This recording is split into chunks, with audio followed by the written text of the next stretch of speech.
Ferrand vous invite au cœur de l'histoire sur Europe 1. Le prix Histoire 2017 de la Fondation Stéphane Bern, dans le cadre de l'Institut de France, a été attribué à Raphaël Spina de l'Université d'Aix-en-Provence pour son ouvrage sur l'histoire du STO, publié chez Perrin. Eh bien, Franck Ferrand, qui est membre de ce jury, reçoit aujourd'hui le lauréat. Bonjour Franck. Bonjour Anissa, bonjour à tous. STO, un acronyme de sinistre mémoire pour service du travail obligatoire, de quoi rappeler bien des souvenirs à nombre de nos auditeurs. Et bien sûr, quand je dis nos auditeurs, certains pensent à leurs parents, à leurs grands-parents, etc. C'est la première fois qu'un travail de fond envisage ce sujet dans son ensemble et sous tous les aspects. Et vous allez nous raconter aujourd'hui le parcours d'un jeune homme parti pour le STO. Puis à la fin de l'émission, vous reviendrez sur l'origine des couleurs associées aux partis politiques. Oui, dans une période de recomposition politique où l'arc-en-ciel, pour tout vous dire, est un petit peu brouillé. Pour le moment, je vous propose de faire connaissance avec Robert Le Saffre, qui a 20 ans lorsqu'il est requis du STO. Juillet 1943, un train entre en gare de Leipzig, un train très long, grand convoi, plusieurs hommes descendent de là et parmi eux, Robert Le Saffre qui donc a 20 ans, il est fatigué, le trajet depuis Clermont-Ferrand a été interminable, il a une faim terrible depuis le départ en Auvergne, il n'a eu droit, comme ses camarades, qu'à de maigres rations de pain, un peu de margarine, de la marmelade distribuée à la frontière allemande.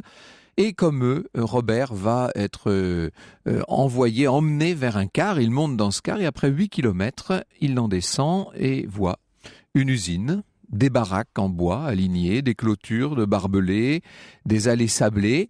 Robert est dirigé vers un bâtiment réservé aux malades. Un médecin l'examine, il est photographié avec une ardoise sur laquelle est inscrit un numéro. Vous voyez que tout ça est quand même bien carcéral. Le sien, son numéro, le 10662. Robert est conduit dans une chambrée. Il y a là des chalets qui sont disposés pour 12 individus. Il fait connaissance avec eux. Il y a là des étudiants, des ouvriers, un fils de paysan, 2 autres hommes qui prétendent avoir servi dans les brigades internationales. Et à partir de ce jour, eh bien, la vie de Robert Le Saffre est une vie entre parenthèses d'une certaine manière. Il devient un requis au service du travail obligatoire. C'est ce qu'il va raconter beaucoup plus tard dans son autobiographie Des bruyères d'Auvergne aux ronces du STO, un ouvrage publié aux Lettres libres en 1986 et dans lequel il choisit la 3e personne. Il parle de lui, j'allais dire comme César, à la 3e personne. Et il a choisi comme prénom pour nous raconter son histoire le prénom de Marcel. Il est né à Paris, Robert. Il a perdu sa mère très jeune, arrivé en Auvergne à 9 ans dans la famille de son oncle. Il a vécu dans une petite ferme d'un village du Cantal. Il a effectué des études tout à fait normales, bonnes études d'ailleurs, préparé le concours d'entrée à l'école normale d'instituteur. Il veut devenir maître d'école. Seulement, le jour où une lettre lui annonce sa 3e place au concours, en juin 40, inutile de vous dire que l'opinion publique a l'esprit ailleurs. On est en pleine défaite de l'armée française, bien entendu. Il est témoin à ce moment-là de cet exode dont nous avons si souvent parlé, cet exode des familles qui sont passées d'ailleurs par l'Auvergne, par sa région, pour aller rejoindre toutes sortes de régions du Sud. Il a vu ce qu'étaient les privations, le manque de nourriture. Sa vie a basculé. Le gouvernement de Vichy a supprimé les écoles normales d'instituteurs. Robert est devenu maître élève dans un lycée de Clermont-Ferrand. Il est passionné de philo, lui. Il fait du théâtre également et beaucoup de sport, ce qui ne doit pas déplaire à l'ambiance générale du temps. Le 16 février 1943, il est... alors, il faut vous dire que le 16 février 1943, c'est le jour où est instauré le service du travail obligatoire. Je cite Raphaël Spina à ce propos. « Chaque département se voit imposer un contingent à fournir, sans cesse augmenté sous la pression des exigences allemandes. Il doit faire d'abord appel aux oisifs devrais-je dire, catégorie vague et peu fournie, puis aux jeunes des 3 classes du STO particulièrement bien fournies, car ce sont celles qui ont bénéficié du regain de natalité au sortir immédiat de la Grande Guerre. » C'était le baby-boom de l'époque, d'une certaine manière. Ça, c'est moi qui l'ajoute. Ça n'est pas dans le texte de Raphaël Spina. Sont exemptés les Alsaciens mosellans vivant hors des départements annexés, ainsi que les ressortissants de 32 professions diverses, dont les agriculteurs, les mineurs de fonds, les forces de l'ordre, la SNCF. Les cheminots sont cependant requis par un décret spécifique. En principe, le STO dure 2 ans. Pour terminer leurs années d'études et passer leurs examens, les étudiants disposent d'un sursis jusqu'au 1er septembre, plus tard ramené au 1er juillet. Donc Robert est conscient que là, ses études sont compromises ou au mieux reportées. Il a d'abord songé à refuser de partir pour le STO, seulement il a eu peur pour son père, pour son oncle, qui sans doute aurait été révoqué de la fonction publique. Il a donc fini par décider de partir à destination de Leipzig. On est donc à l'été 1943. Le premier jour, sur place, là-bas, dans ces baraquements dont je vous parlais, Robert se porte volontaire pour le travail du bois. Il est vrai que le jeune homme, malgré sa petite taille, est assez costaud. C'est un manuel. En Auvergne, durant son enfance, il a participé à toutes les activités de la ferme.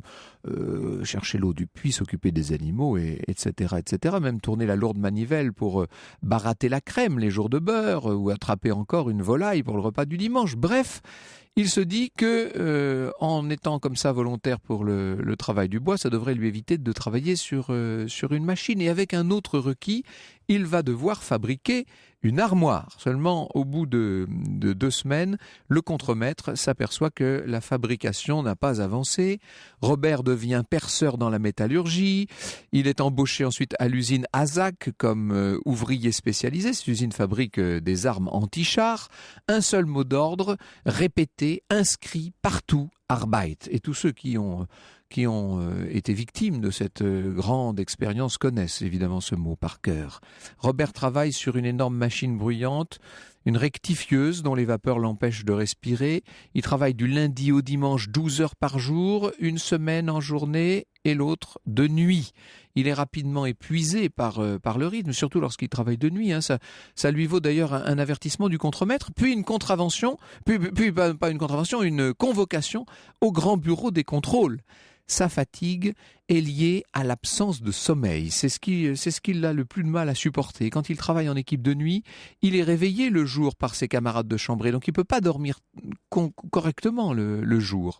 Voilà ce qu'il écrit lui-même. La sirène de midi le tirait, parce qu'il parle de lui à 3e personne, le tirait de sa paillasse, il enfilait son bleu et courait durant 200 mètres pour parvenir au réfectoire avant la cohue. Il prenait la file au milieu des hommes et des femmes, sans parler car personne ne comprenait personne. Contre un ticket, il ramassait une sorte de saladier rempli d'une ratatouille de légumes verdâtres, et il s'attablait pour avaler sa pâtée qui tombait dans l'estomac sans le nourrir. Retour au camp pour essayer de dormir, il n'aurait pu dire si le ciel était bleu ou gris. Il n'avait même pas le courage de lever la tête. Quand il est en équipe de jour, il n'arrive pas à dormir la nuit à cause des fortes démangeaisons provoquées par les punaises, qui sont l'ennemi de tous ceux qui sont là dans les chalits. Elles ont envahi la chambrée, ces punaises. Les seuls luxes, si j'ose dire, de Robert sont le menu du dimanche, composé de pommes de terre, d'une boulette de beefsteak et d'une tranchette de gâteau, et puis les colis qu'il reçoit de sa famille, pain d'épices, chocolat en poudre, lentilles. Alors, il relativise ces conditions de vie lorsqu'il voit notamment la situation des femmes ukrainiennes qu'il qualifie de troupeaux lamentables avec des haillons enroulés en guise de chaussures. Il a même l'occasion d'avoir des relations sexuelles avec des femmes. Mais malgré tout, Robert a un objectif, un seul, et cet objectif il est partagé par tant et tant d'autres, par tant et tant de ses congénères.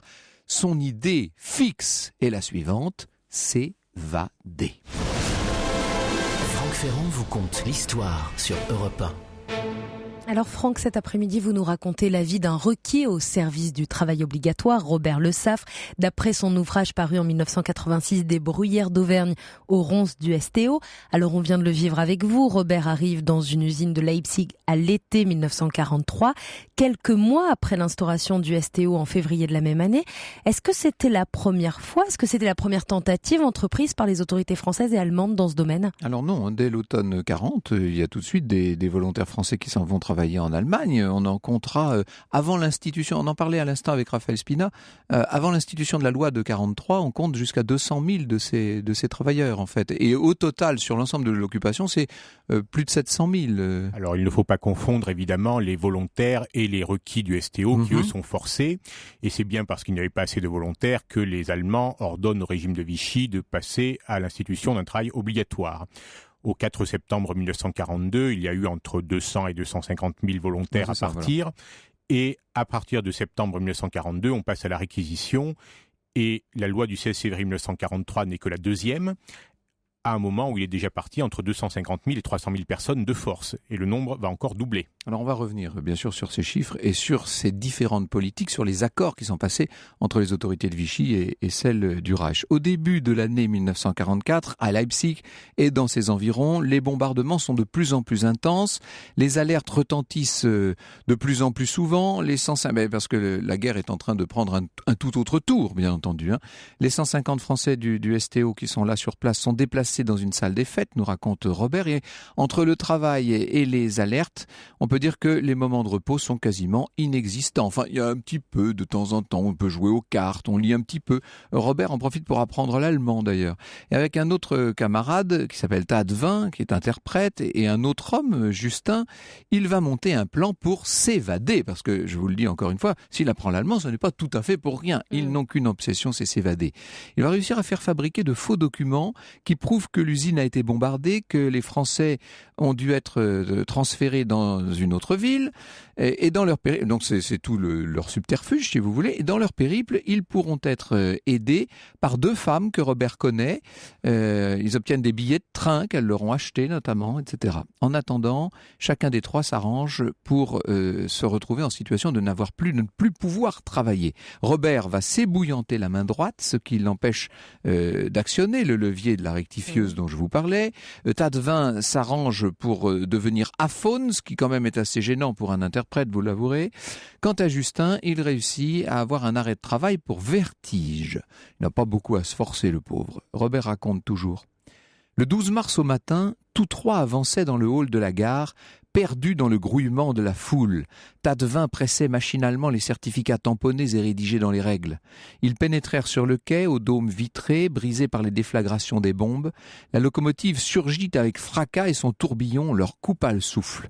Marcel songe au fameux loup solitaire pourchassé par le monstre des veillées d'antan. Les trois fugitifs n'allaient-ils pas devenir un nouveau genre de gibier ? Le claquement des portières leur fit l'effet d'une déchirure. Ils rangèrent leurs sacs contenant quelques nippes, une lampe torche, des conserves. Tadevin avait même dégoté une boussole. Serrés sur une banquette, ils semblaient absorbés dans la lecture, mais furtivement, ils observaient les quelques passagers du compartiment, sachant que les mouchards pullulaient. Ils ne soufflaient mot.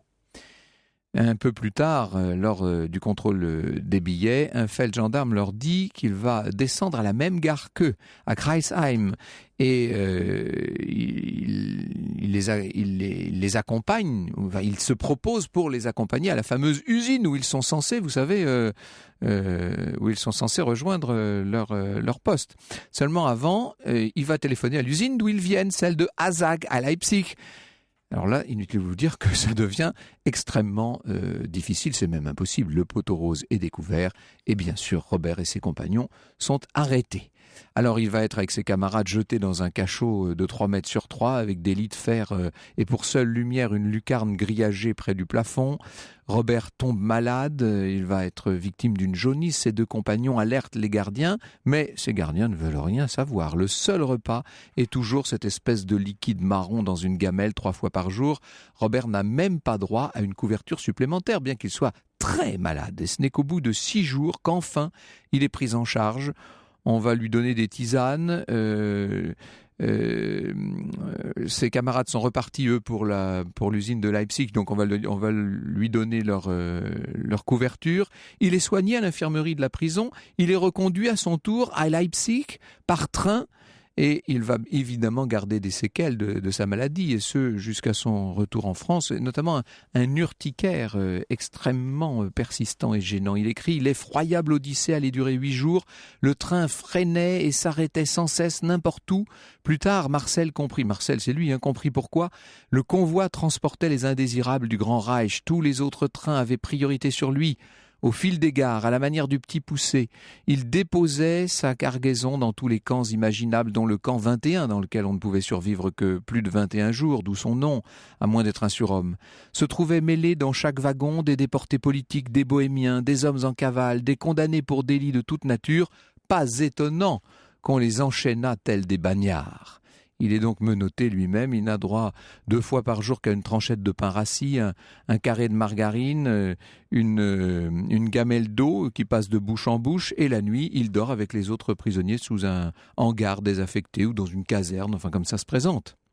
Robert est si faible qu'il lui arrive de perdre connaissance, ce qui lui vaut des coups de crosse dans les côtes de la part de ses geôliers. Et ce qu'il n'oubliera jamais, c'est que lorsqu'il se trouve avec les autres prisonniers dans le hall de la gare, ce sont les regards méprisants, les regards d'humiliation de la bonne société allemande. Il restera marqué à vie par ces instants et par ces horreurs. Il arrive donc retour, si je puis dire, à Leipzig. Robert arrive dans un camp de travaux forcés, il retrouve ses 2 compagnons d'évasion, donc Justin et Tadevin, qui étaient repartis plus tôt. On va le tondre, il est affecté à un travail de terrassement, seulement ce travail, plus la faim, le manque de repos, la situation générale, son état général, tout ça l'épuise. Et lorsqu'il arrive enfin à dormir en pleine nuit, eh bien, on organise des séances d'appel. Et à quoi servent-elles ces séances? À rien, c'est du sadisme pur. Et surtout, il ne sait pas ce qu'il risque pour avoir tenté de s'évader. Donc il vit dans une espèce de peur qui lui tenaille constamment les entrailles. Un matin, pendant l'appel, lui et ses 2 camarades d'évasion sont convoqués au grand bureau, donc pour un interrogatoire. Il y a là un type de la Gestapo qui leur demande « Avez-vous le désir de vous enfuir de nouveau ?» Et sans se démonter, les 3 opinent de la tête. Vous savez ce qui vous attend en cas de récidive. La mort dans un camp, articule l'un d'eux. Bien, goûte, répond le chef de la Gestapo avec une sorte de grand sourire. Et il ajoute, pour le moment, vous allez regagner l'usine à Zag, mais attention, on vous aura à l'œil. Franck Ferrand vous conte l'histoire sur Europe 1. Aujourd'hui, Franck Ferrand, vous nous racontez l'histoire de Robert Le Saffre, cet homme requis au service du travail obligatoire. Et nous nous retrouvons maintenant, il est à Leipzig depuis l'été 1943, nous sommes maintenant le lundi de Pentecôte 44. Oui, alors ce lundi de Pentecôte, l'usine fait relâche. Robert se dit que c'est le moment d'essayer de nouveau. Soudain, après le repas du midi et l'appel, le ciel s'assombrit, l'alerte retentit et de nouveau, ça va être les bombardements. C'est le quotidien de ces gens, bien entendu, ces bombardements alliés au-dessus de l'Allemagne. Il faut donc au plus vite rejoindre la sortie. Et Robert raconte, au moment de dévaler l'escalier 4x4, il eut l'impression qu'une ombre gigantesque cachait le soleil, mais il ne se retourna pas. À peine parvenait-il à son chalit que le sifflement aigu d'un avion en piqué déchira l'air, suivi par le fracas d'un choc qui le fit vaciller. Tout plonge dans une obscurité totale. Une poussière âcre lui colle à la peau. Nouvelle trépidation, nouveau sifflement, nouvelle explosion. Un roulement continu de pilonnage rageur. Et c'est un bombardement terrible au cours duquel son ami Tadevin, son compagnon de captivité avec lequel il s'était évadé, va trouver la mort et figure parmi les 50 Français tués sur les 150 que compte ce camp. Le bombardement terminé, Robert a la lourde tâche d'aller extraire justement les corps des victimes. De nombreuses installations du camp ont été touchées. Pas le bâtiment, ni d'ailleurs la machine sur laquelle Robert travaille. Et très vite, le travail va donc reprendre. On a l'impression c'est une histoire sans fin et c'est effroyable. 3 semaines au camp de concentration des femmes pour y effectuer des réparations, parce qu'il y a eu justement là de très gros dégâts causés par les bombardements. Certaines prisonnières se ruent littéralement sur Robert parce que elles ont besoin de chaleur humaine, si vous voulez. Ensuite, il ira à la ferronnerie pour s'occuper à la fois des postes à la perceuse, à la poinçonneuse, à la forge, etc. Il est désigné ensuite pour aller réparer les voies ferrées qui ont été bombardées à Chemnitz, une ville par ailleurs complètement dévastée. Tout ça est absurde, est-ce que j'ai besoin de vous le dire? On est dans une atmosphère de fin du monde et on les oblige à travailler toujours plus. Les mois passent, les bombardements ont redoublé. Début 45, des coups de canon se mettent à retentir dans le lointain. Cette fois, on peut penser que la libération n'est plus qu'une question de jours, et il écrit tout cela. Les chefs d'atelier adressaient maintenant de grands sourires fraternels aux étrangers. Les portraits de Hitler trônant dans chaque bureau disparurent secrètement. Ils ne méritaient que de finir aux chiottes. Le beau chef du camp français avait commencé à se saborder en enlevant épaulettes et décorations de son uniforme. Sous son nouvel air de bourgeois perçait tout à coup un cœur de père pour ces braves petits Français. Ah, Là, évidemment, les choses sont en train de tourner complètement et après plusieurs jours de combat, l'usine est finalement libérée. Les Français, à la hâte, vont confectionner avec ce qu'ils peuvent des brassards bleu, blanc, rouge pour saluer les libérateurs. Ce sont des Américains dans cette région qui arrivent avec leurs jeeps, leurs mitraillettes pointées au ciel et qui mâchent du chewing-gum, enfin bref, les armées de libération américaines. Et soudain, un tireur isolé prend pour cible une automitrailleuse. La riposte ne se fait pas attendre, les tirs viennent de partout. Et on a beau crier dans ce cas-là qu'on est français, montrer son brassard, etc. Les tirs continuent. Robert court comme il peut dans tous les sens. Et enfin, in extremis, ils arrivent à sortir, à se dégager de la zone de tir et à revenir dans son camp. Et ce n'est que lorsque les Américains seront maîtres de la ville que Robert et les autres du STO de la classe 42 seront enfin transférés dans un camp à l'air libre. Ils seront là mêlés à d'autres travailleurs français. Ça va encore durer 2 mois quand même. C'est en mai 1945 que Robert rentre en France. 1 mois après, il reçoit un papier qui stipule qu'il a été déporté en Allemagne. Il reçoit pour 10 jours de tickets de rationnement et 90 jours de tabac. Il a aussi une visite médicale. Et il reçoit de l'entraide française une paire de chaussures, 2 paires de chaussettes et un costume. Ça, c'est tout, on connaît, toute cette organisation de la libération. Et en attendant de reprendre ses études quand même et de partir se soigner en cure à Vichy, ça ne s'invente pas, Robert se recueille sur la tombe de sa mère. « Ton petit a tant changé que tu le reconnais sans doute à peine, lui dit-il. Par-delà, si j'ose dire. Merci de m'avoir protégé au cours de ces 2 années, mais j'ai encore besoin de ton aide, ma petite maman. Que dois-je faire à présent ? Eh oui, c'est peut-être la question qui se pose à tous ces travailleurs du STO lorsqu'ils rentrent, lorsqu'ils reviennent. Que vont-ils faire maintenant ? Bonjour Raphaël Spina. Bonjour. Vous nous avez déjà dit quelques mots, mais je ne vous avais pas encore salué. Merci beaucoup, non seulement d'être avec nous aujourd'hui, mais d'avoir écrit ce beau livre, cette étude très fouillée, très passionnante, qui fait le point sur un phénomène, somme toute, relativement méconnu. Ça concerne toutes les familles de France. Tout le monde sait ce que c'est que le STO, et pourtant, on n'en parle quasiment jamais. Comment expliquez-vous ce paradoxe ? Oui, ce que vous dites est tout à fait exact et je vous remercie d'ailleurs de cette émission historique en tous les sens du terme, car ce n'est que la 3e depuis 1945 consacrée au STO sur une radio française. Incroyable, hein ? Oui, la première a eu lieu en 1945 lors du retour, la deuxième avec notamment François Cavana en 1993 à France Culture, la 3e est aujourd'hui. J'espère qu'il y en aura maintenant beaucoup d'autres. Je le souhaite aussi pour rendre hommage et justice aux victimes du STO qui ont été effectivement très négligées. Elles n'avaient pas suffisamment souffert aux yeux de l'opinion publique du temps, emprisonnés moins longtemps en Allemagne que les prisonniers de guerre, n'ayant même pas combattu en 1940, ayant évidemment infiniment moins souffert que les déportés politiques et juifs. Et puis en 1945, de toute façon, on n'a plus besoin de victimes. On a besoin de combattants et de résistants. Et même lorsque l'âge des victimes viendra à partir en gros des années 1970, les anciens du travail obligatoire ne sont pas suffisamment victimes pour attirer l'attention. Ils apparaissent plutôt comme des anti-héros. Ajoutez à cela qu'on les a très abusivement et injustement assimilés à des volontaires, eux-mêmes excessivement assimilés à des collaborateurs qui n'étaient généralement pas. Mais c'est quand même, c'est d'une double, pour pas dire d'une triple injustice, cette histoire. Alors, nous allons revenir sur l'ensemble de l'histoire du STO. J'aimerais simplement savoir, avant que nous n'entrions dans le détail des choses, comment on fait pour travailler sur un sujet comme celui-là ? Quels sont les types d'archives auxquels vous avez eu recours ? J'ai fouillé partout où je l'ai pu. J'ai beaucoup utilisé les fonds des archives nationales, notamment ceux des ministères, les rapports des préfets de Vichy, d'ailleurs disponibles sur Internet, sur le site de l'Institut d'Histoire du Temps Présent. J'ai utilisé parfois des archives départementales. J'ai beaucoup rencontré de témoins, notamment ceux de l'ancienne Fédération nationale des déportés du travail, la FNDT. J'ai été chez d'anciens résistants souvent glorieux, Raymond et Lucie Aubrac, Maurice Kriegel-Valrimont, Charles Gonard, pour leur demander comment ils avaient saboté le STO en leur temps. J'ai été rencontrer, bien sûr, ceux qui sont partis, ceux qui ont réussi à rester, des réfractaires, ceux qui se sont parfois échappés d'Allemagne, des permissionnaires défaillants, des évadés, ceux qui ont été au maquis également. Et j'ai bien sûr utilisé les travaux de mes prédécesseurs aussi, notamment ceux de mon regretté collègue Patrice Arnaud, historien de la vie des requis du STO en Allemagne. Alors, nous verrons tout à l'heure, et nous essaierons de finir l'émission de cette façon, nous verrons qu'il y a un certain nombre de controverses, il y a des écoles, si je puis dire. Enfin, c'est un sujet qui n'est pas du tout un sujet neutre, c'est le moins qu'on puisse dire. Avant cela, le mieux, c'est de rappeler, parce que moi j'ai donné l'exemple d'un requis au STO, donc parmi tant d'autres, c'est un exemple. Il y aurait autant d'histoires que de personnes, bien entendu, même s'il y a des choses qui se recoupent, c'est évident.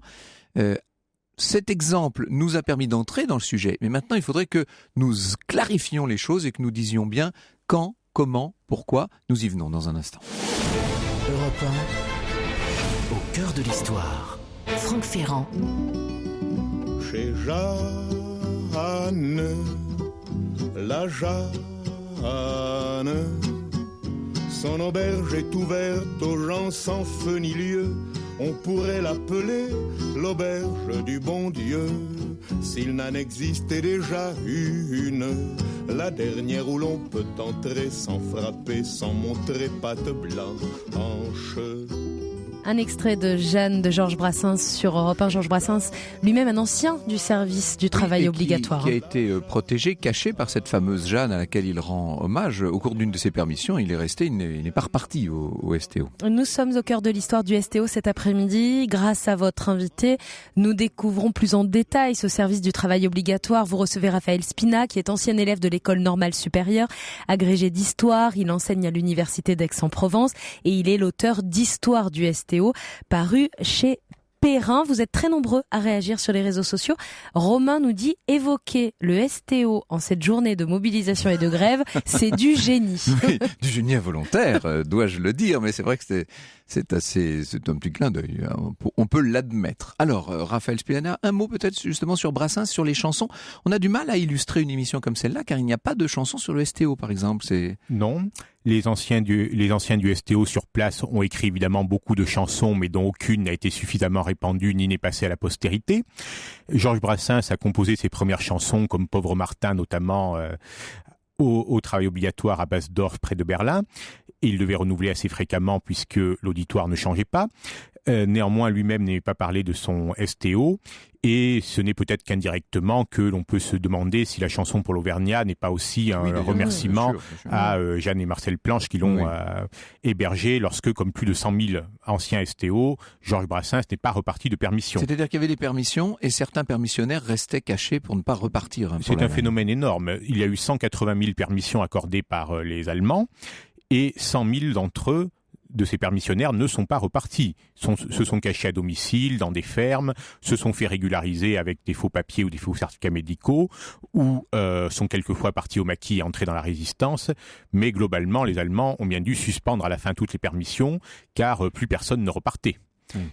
Oui, c'est-à-dire que évidemment ça a fait tache d'huile et on peut le comprendre, ne serait-ce que parce qu'il y avait eu l'expérience de ces déplacements, de ces séjours en Allemagne et qu'on n'avait pas envie du tout de revivre ça. Les gens qui partaient-ils avec, et ensuite nous venons aux éléments de droit, les gens qui partaient-ils avec une illusion sur ce qui les attendait ? Absolument pas. Le départ en Allemagne était extrêmement impopulaire. Simplement, lorsque l'on commence à devoir partir, à partir de l'automne 1942, généralement il n'y a que 2 ou 3 jours entre la convocation et le moment du départ. Les alternatives morales, matérielles pour ne pas partir sont encore à inventer. Le flot des départs est considérable, c'est plusieurs milliers de départs par jour pendant des mois. Certains mois ont vu partir plus de 100 000 personnes. Incroyable. Et comment, dans ce cas-là, éviter d'être entraîné par le flot lorsque l'on n'a pas d'alternative, une famille à nourrir, des maquis qui n'existent pas encore, que ce n'est pas en plein hiver qu'on va aller se cacher à la campagne, à supposer qu'on en a eu l'idée sur le coup. Donc beaucoup sont partis la rage au cœur, en criant, en chantant des chansons révolutionnaires, en protestant pour la forme, pour le symbole, en refusant de signer leur contrat de travail, quelquefois aussi, mais en se disant « je ne peux rien faire pour l'instant, mais dès que possible, notamment lors des permissions promises, eh bien, j'en profiterai pour ne pas repartir. D'ici là, j'ai le temps de préparer quelque chose. » Voilà, c'est ça. Et au bout de 6 mois, 1 an, parfois plus, certains ont effectivement réussi à ne pas repartir. D'autres, comme Robert Le Saffre, ont tenté l'évasion, mais c'était très durement sanctionné. Et d'autres, enfin, n'ont pu revenir qu'à la fin de la guerre. Alors, revenons sur les origines de ce STO. D'abord, je disais que dès octobre 40, enfin dès l'automne 1940, peu de temps après l'armistice, on commence à envoyer déjà des travailleurs en Allemagne. Ça ne fait pas encore partie, c'est pas encore le STO, ça, pour le coup. Hein. Non, et puis il ne faut pas confondre les départs volontaires, voilà. même s'il peut y avoir des pressions, notamment sur les chômeurs, et les départs contraints. Dans le Nord-Pas-de-Calais, par exemple, dès l'automne 1940, il y a des rafles de main-d'œuvre comme en 14-18. Dans le reste de la France, c'est essentiellement du volontariat qui est d'ailleurs extrêmement impopulaire. La société française le rejette. On n'a pas l'habitude en France de s'expatrier, et encore moins chez l'ennemi héréditaire et chez l'occupant. Juste après la défaite, oui, ça paraît quand même. De surcroît. Et le volontariat français est resté en proportion l'un des plus faibles, sinon le plus faible d'Europe. Et puis après, il y a cette idée, c'est une idée de Pierre Laval, la relève en fait. Expliquons ça peut-être. Hein. Tout à fait. Au printemps 1942, l'Allemagne se retrouve engagée dans une guerre totale face à une coalition qui excède très largement ses propres ressources humaines et économiques. Du moment que l'Allemagne a contre elle les États-Unis, l'Empire britannique et l'Union soviétique, elle n'a plus mathématiquement les moyens de gagner. Le rapport de force est beaucoup trop déséquilibré. Et pour remplacer les soldats mobilisés sur le front russe, il faut bien trouver la main-d'œuvre dans les pays occupés, de gré ou de force. Le Gauleiter Fritz Sauckel demande de la main-d'œuvre à la France, qui est le premier réservoir de main-d'œuvre qualifiée en Europe occupée. Pierre Laval l'a d'ailleurs proposé par anticipation comme contribution à la lutte contre le bolchevisme. Et ils conviennent ensemble de la relève, c'est-à-dire dans un premier temps, on passe par la case encore d'un volontariat encouragé cette fois par l'État français qui au départ y était hostile. Et ce volontariat, c'est 3 ouvriers spécialistes doivent partir pour faire revenir un prisonnier de guerre paysan. C'est un véritable chantage, là, pour le coup. Hein. C'est exact, et d'ailleurs assez impopulaire. Même dans les campagnes, on est resté parfois dubitatif. Néanmoins, ça a troublé beaucoup d'esprits, et il est arrivé que des anciens STO subissent des pressions pour partir, de la part de familles de prisonniers qui disaient si vous ne partez pas, mon mari, mon père, mon frère, etc. ne reviendra peut-être pas. Ça a en tout cas brouillé beaucoup de choses dans les esprits. Mais naturellement, le volontariat n'a jamais été suffisant pour satisfaire les appétits allemands. La relève, c'est un simple regain des départs entre le 22 juin 1942 et le 4 septembre 1942. Dès le 4 septembre, devant l'échec évident, Pierre Laval et le Conseil des ministres adoptent une loi qui désigne d'office les volontaires, là, entre guillemets. Là, on peut parler de STO. Là, clairement. Certains ont utilisé l'expression de l'époque. Et à partir du 4 septembre 1942, loi qui, pour une fois, a vu 4 ministres refuser initialement de la signer. C'est très rare à Vichy. À partir du 4 septembre 1942, il y a bien des départs forcés. On est désigné d'office et c'est avant tout les ouvriers qui portent le plus lourd poids. Ce qui fait d'ailleurs que les autres groupes sociaux ne bougent pas beaucoup au début. J'ai parlé de février 43 tout à l'heure, c'est que là ça prend encore une autre dimension en fait à partir de février 43. La loi du 16 février a d'ailleurs fait oublier celle du 4 septembre alors que l'une n'a pas moins envoyé de travailleurs en Allemagne que l'autre. Il était déjà parti au 31 décembre 1942 250 000 personnes, essentiellement de force. Au 16 février 1943, les Allemands, après Stalingrad, ont encore besoin de main-d'œuvre. Et cette fois... puis il y a eu l'invasion de la zone libre après le débarquement d'Afrique du Nord et tout ça. Le contexte a changé en plus. Hein. Oui, de surcroît, le 11 novembre 1942, l'armée allemande est désormais en zone sud. Or, plus l'armée allemande est présente quelque part, plus les gens obéissent. Ils ont quand même peur, ils savent de quoi les Allemands sont capables. En zone sud, au départ, très peu de gens partent parce qu'il n'y a pas d'Allemands, justement. On a peur un peu du gendarme, mais c'est quand même moins grave.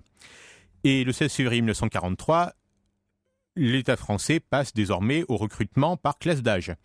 Tous ceux qui sont nés entre fin 1919 et fin 1922, surtout ceux nés en 1922, vont devoir partir, quel que soit leur groupe social et leur métier. Comme pour la conscription, en fait. Hein. C'est le même principe. Oui, officiellement... D'ailleurs, ça ne concerne que les hommes, en fait. Hein. Absolument.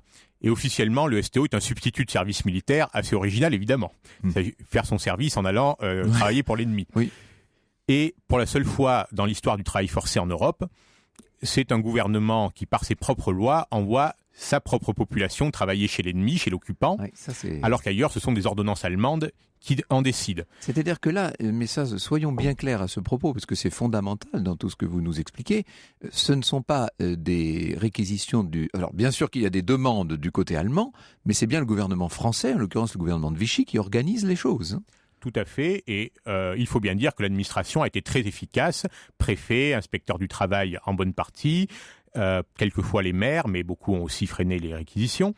L'administration française a réussi quand même, en même pas 9 ou 10 mois, à exiler plus de 600 000 travailleurs forcés. Et le Gauleiter Sauckel, chef du recrutement forcé en Europe, se réjouissait que la France soit le seul pays à avoir satisfait ses quotas à près de 100%. Oui. Est-ce qu'en pourcentage de la population, la France a contribué beaucoup ou peu au travail en Allemagne ? Il faut peut-être préciser ça.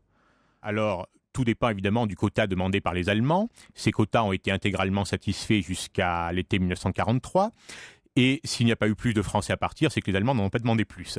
Après, il est certain qu'en proportion de la population, il y a eu plus de départs, par exemple, de Belgique ou des Pays-Bas. Quant à l'Europe de l'Est, c'est une situation très différente. La violence nazie y est extrême. En Europe de l'Est, par exemple, notamment en Pologne et en URSS envahie, en Ukraine, ce sont les femmes qui sont la majorité des victimes. Et là, les réquisitions se font directement et avec une violence inimaginable, alors que l'Europe de l'Ouest est mieux traitée, car dans l'imaginaire nazi, ce ne sont pas des races aussi inférieures quand même que les Slaves. Il y a quand même un malaise qui est lié au fait que ce sont bien des lois françaises qui envoient ces Français travailler dans le pays ennemi et vainqueur, quand même. Oui, et malaise accentué par le fait que confusion qui a duré parfois jusqu'aujourd'hui entre volontaires et requis, confusion aussi entre collabos et volontaires, alors que la plupart n'ont aucun engagement politique, et fuient juste la misère ou le chômage. Et confusion enfin entre le départ pour faire revenir des prisonniers et le départ pour travailler chez l'ennemi. Le fait que ce soit des lois françaises dans un pays qui est quand même très contestataire certes, mais aussi très habitué au légalisme et très habitué à obéir en cas de mobilisation de la main-d'œuvre ou de mobilisation de l'armée. Le fait aussi que ce soit un pays qui n'a pas de tradition de guérilla, où on ne s'attend pas à ce que l'État vous expédie en Allemagne au lieu de vous protéger, tout ça contribue évidemment à la confusion des esprits et au malaise. Ajouter une dernière chose, au moins au début, jusqu'à l'été 1943, on est surtout préoccupé que tout le monde parte à égalité, non pas que tout le monde ne parte pas. Eh oui, ça fait une nuance, évidemment. Tout à fait. Nous allons dans un instant voir quel était le sort de ces travailleurs français en Allemagne pendant la guerre. Europe 1 au cœur de l'histoire. Franck Ferrand. Et Franck Ferrand, cet après-midi, vous recevez Raphaël Spina. Il est ancien élève de l'École normale supérieure. Agrégé d'histoire, il enseigne à l'Université d'Aix-en-Provence et il est l'auteur d'Histoire du STO, un livre paru chez Perrin qui a reçu le prix Histoire 2017 de la Fondation Stéphane Bern pour l'histoire et le patrimoine de l'Institut de France. Et vous êtes très nombreux à participer à cette émission. Il y a des témoignages et il y a beaucoup de questions. Alain nous demande sur Twitter avec le hashtag ACDH s'il existe une base de données nominative des travailleurs du STO. Son père l'a été et il aimerait avoir plus d'infos. Ça rendrait service à de nombreux auditeurs, je pense.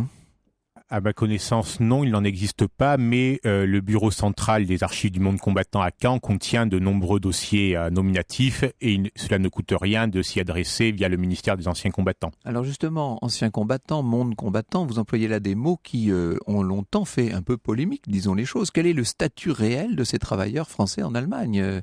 C'est complexe. Alors, ça. Hein, la question est-ce que ce sont des déportés du travail, d'une certaine façon ? Alors la question a plus été celle de leur titre, de leur dénomination que de leur statut. Le statut est voté depuis 1951, mais il a été voté sans titre. Et il n'y a pas eu de titre définitif avant 2008. Car pendant la guerre, chaque fois que l'on parle de déportation, pour la résistance, pour l'opinion publique, pour les Alliés et même parfois pour les Allemands, c'est la déportation des travailleurs au travail civil. À la libération, on commence à distinguer déportés du travail et déportés politiques. On ne parle pas beaucoup des déportés juifs alors. Lorsque les survivants des camps reviennent, le mot déportation prend un sens totalement différent, c'est être envoyé dans un camp de la mort. Bien sûr. À ce moment-là, un certain nombre d'anciens concentrationnaires demandent aux anciens STO de renoncer à la dénomination de déportés du travail, et ceux-ci s'indignent car tout le monde les a appelés ainsi. Ils n'ont pas choisi ce titre même, et ils ont l'impression qu'on leur enlève le peu qu'ils ont, c'est-à-dire un titre qui est quand même doté d'une certaine aura, d'une certaine compensation pour leur honneur. La querelle va durer au Parlement d'abord, puis en justice ensuite, jusqu'aux années 2000. Il faudra attendre 2008 pour qu'un compromis soit finalement signé et que les requis reçoivent le titre de victime du travail forcé en Allemagne nazie. 2008, hein, donc c'est quand même extrêmement récent. Il a fallu 57 ans pour qu'on accepte ce titre. 67 ans de querelle et qui ont effectivement terni aussi la vie des anciens du STO et contribuer à un déficit d'image puisque les anciens déportés avaient évidemment plus de prestige qu'eux. On peut citer un certain nombre d'anciens du STO quand même. On a dit Georges Brassens, là, mais il y a d'autres célébrités qui oui, le syndicaliste André Bergeron, chef de Force ouvrière, l'écrivain Alain Robbe-Grillet, l'humoriste Raymond DeVos, François Cavana, également Bobby Lapointe qui s'est évadé de Linz et qui s'est caché sous le pseudonyme de Robert Foulcan, ça s'invente pas, et qui s'est fait scaphandrier à la Ciotat pour ne pas être retrouvé. C'est comme dans une chanson, là. Tout à fait. Oui, il y a eu quand même un certain nombre de personnalités. Aussi, Arthur Comte, oui, futur ministre et chef de l'audiovisuel. Oui, il y a eu quand même un certain nombre de célébrités, mais qui n'ont été connues que bien plus tard. Alors, venons peut-être aux questions des conditions de travail, avec une question d'ailleurs, Anissa. Oui, une question d'Aurélie sur la page Facebook Au cœur de l'histoire.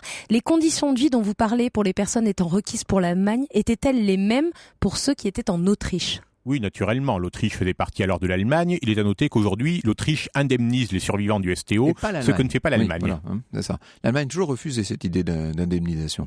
Oui, elle considère que ce sont les lois françaises qui ont envoyé les requis en Allemagne et qu'après tout, ils n'y ont pas plus souffert que n'importe quelle autre catégorie de population en temps de guerre. Alors justement, souffraient-ils comment et de quoi surtout ? Quelles étaient leurs conditions ? Est-ce que d'abord, il est possible de parler en général de tous les travailleurs du STO ? Parce que chacun avait des conditions un peu particulières par définition. Oui, tout varie selon les Allemands sur lesquels on tombe, selon le lieu de travail, selon la ville et selon l'usine.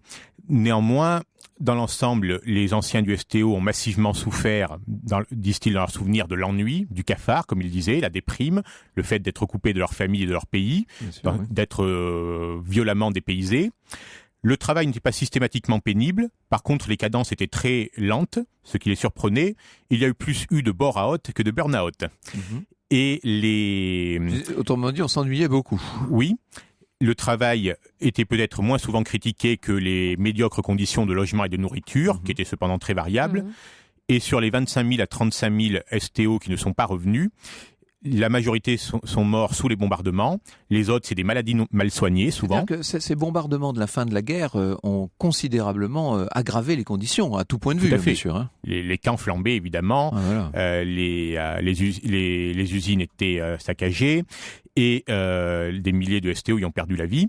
Ajouté à cela, donc les maladies mal soignées, les accidents de travail, surtout chez ceux qui n'avaient pas d'expérience ouvrière préalable, et enfin la répression nazie. Ils étaient extrêmement surveillés, pouvaient très difficilement saboter, la moindre erreur, la moindre faute était sanctionnée très durement. Au moins 1 millier sont morts dans des camps de rééducation pour le travail, 5 ou 6 000 dans des camps de concentration proprement dit, et plusieurs centaines ont été également guillotinés. Ah oui. Est-ce qu'il y a beaucoup de tentatives d'évasion ? Est-ce que les évadés ont été nombreux ? Entre 20 et 25 000 selon les estimations, mais c'est surtout les permissions défaillantes. Entre 20 et 25 000 sur 700 000 en fait, en gros. Hein, c'est ça ? Oui, sur 650 000 environ. Et il y avait donc une obéissance d'une certaine manière. Et sur quoi s'appuie-t-elle cette obéissance ? Parce qu'on n'a pas affaire à des prisonniers de guerre, là. Comment est-ce que ça... Non, mais ils sont très surveillés. Et ils ont beau en faire le moins possible pour la plupart d'entre eux, ils sont tellement nombreux que le travail finit toujours par être fait. Puis un ouvrier a toujours un peu l'habitude de faire correctement son travail, quelles que soient les conditions. Et puis il faut bien, on ne se refait pas. Oui, il faut bien vivre, il faut bien se désennuyer, il faut bien gagner un peu d'argent pour vivre et pour sa famille rester au pays. Et puis, de toute façon, les Français avaient déjà à l'époque une très forte productivité, ce qui fait que malgré des tentatives d'en faire le moins possible, les Allemands ont été globalement satisfaits de la productivité des travailleurs français, à leur corps défendant. Le STO a joué un rôle indirect, si je puis dire, sur la résistance, oui ou non ? C'est une question qu'on se pose, Raphaël Spina. Oui, bien sûr, mais pas toujours le rôle que l'on croit. Initialement, la résistance est débordée par ce départ massif. Elle organise des grèves, des manifestations comme à Montluçon et Romans-sur-Isère, de la contre-propagande aussi, mais elle n'a pas les moyens matériels de sauver autant de monde.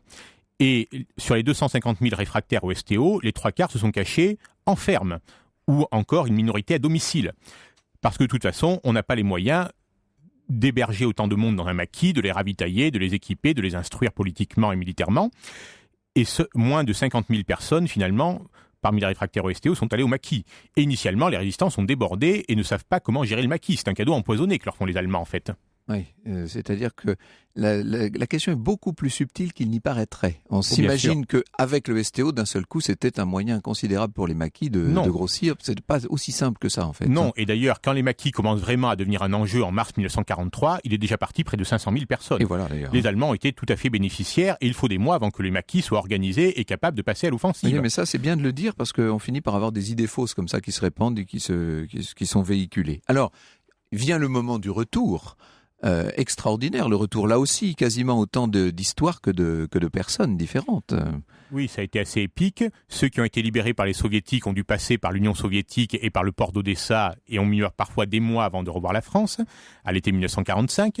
D'autres sont partis à pied à la rencontre des armées occidentales, dans un contexte de chaos complet, avec des ruines partout, des cadavres le long des routes, une migration nomade picaresque digne des temps antiques, et puis finalement la prise en charge par les Alliés, et on rentre très peu en avion, beaucoup par camion et par train, et on se retrouve à Paris, généralement au Gaumont, au Grand Rex, voilà. Au futur musée d'Orsay aussi, et puis vient à ce moment-là le seul moment qui compte, c'est-à-dire les retrouvailles avec les familles. Et est-ce qu'il y a ensuite une solidarité entre anciens du STO ? Est-ce que quelque chose se crée de ce point de vue ? Oui, la Fédération nationale des déportés du travail, comme elle s'appelle en 1945, créée sous les auspices de François Mitterrand et du Mouvement national des prisonniers de guerre et déportés. Cette fédération existe jusqu'à nos jours, ce qui est une longévité exceptionnelle. Elle n'a jamais connu de scission, ce qui est très rare. Les anciens du STO se sentaient trop oubliés et marginalisés pour se permettre de se diviser en plus. Et elle a quand même gardé une solidarité jusqu'à la disparition physique de ses derniers membres, même si son principal combat, obtenir le titre de déporté du travail, est finalement un échec. Merci beaucoup Raphaël Spina. Vous êtes aussi clair et aussi concis dans votre expression orale que dans votre belle somme sur cette histoire du STO parue chez Perrin et qui a reçu donc le prix Histoire 2017 de la Fondation Stéphane Bern. Europe 1, au cœur de l'histoire. Retour aux origines. Et aujourd'hui, on va parler de l'origine des couleurs en politique. Franck, pourquoi et depuis quand, en politique, on associe la couleur bleue à la droite et la couleur rouge à la gauche ? Oui, bon, en on gros, commence par le bleu. Parce qu'il y a l'orange aussi qui prend de l'importance. Le rose. Il y a le rose, le vert. Oui, le vert, c'est vrai. Je serais presque tenté de dire le gris, mais on m'accuserait de mauvais esprit. Bref, le bleu, en l'occurrence, ça date très largement des élections législatives de 1919. Vous savez, lorsque la droite remporte les 2/3 des chambres, des sièges, on va parler de chambres bleues horizon. En fait, l'utilisation de la couleur bleue a connu pas mal de paradoxes, puisqu'à l'origine, l'uniforme bleu en France a désigné un décor de la Maison du Roi, bien sûr. Puis, ne l'oublions pas, et on en parlait à propos des guerres de Vendée, l'uniforme des républicains, c'était aussi la couleur bonapartiste. Vous voyez que c'est un peu plus complexe que ça en a l'air.